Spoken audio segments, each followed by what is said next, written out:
Are your players struggling with their ball mastery? Are they unable to escape pressure in games when they're in tight spaces? Check out this ball mastery exercise you can deploy right away at your practices to help fix it. So for the first exercise, the players are going to be to the right side of their 2 dots, and we're going to do straight dribble forward, which is outside of the foot. So lots of very tiny touches. When they get to their dot, they're just going to hop backwards. Okay, so straight dribble forward, hop backwards. Are we ready, ladies? Yep, and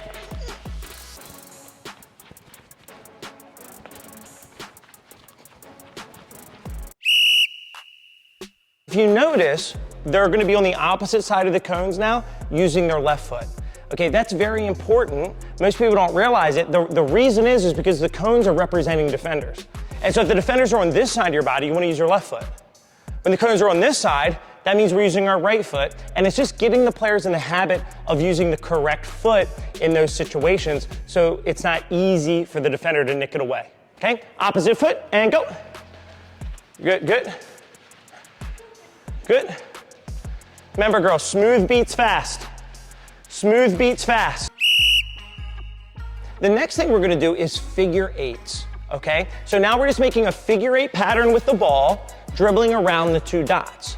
When you're between the dots, you want a bigger touch. When you're going around the dot, really tiny touches. That's important because now the players are understanding, okay, when can I take a big touch? When can I take a small touch? And then be able to fluctuate between them in the middle of the play, which is very key in a soccer game, okay? Not everything is the same weight of a touch. Sometimes we want little, sometimes we want big. So the drill should look like this, okay? We're doing a figure 8, big touch to get between, little, little, little, big, little, little, big, little, little, little, big, little, little, big, little, little, big.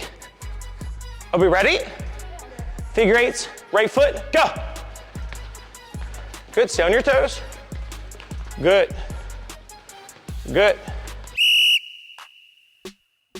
Now that we've used both the outside and the inside of our feet, let's do an exercise focusing on the sole of the foot, right? So we're gonna get sideways, and we're gonna be facing this way, totally sideways, and we're gonna use the sole of our foot and roll the ball stepping across our body. It should take 2 rolls to get beyond the cone. Then you're gonna stop it with the inside of the opposite foot and do 2 rolls back, okay? Very important that we step across our body. It shouldn't look like this. A lot of kids will do it like that, and that's why they're not smooth. So they gotta step across, stop. Step across, stop. Step across, stop. And you just want tight rolls, okay? Are we ready, ladies? And go.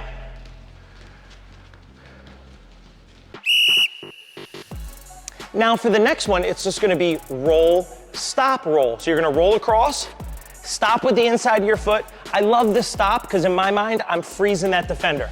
And then I roll again a little bit with a little bit more oomph on the second roll. So roll, freeze them with the inside, roll again. So it should look like this. Roll, freeze them, roll. Roll, freeze them, roll. Roll, freeze them, roll. Ready? Good. A little more oomph on that second roll. That's the one that's beating the defender.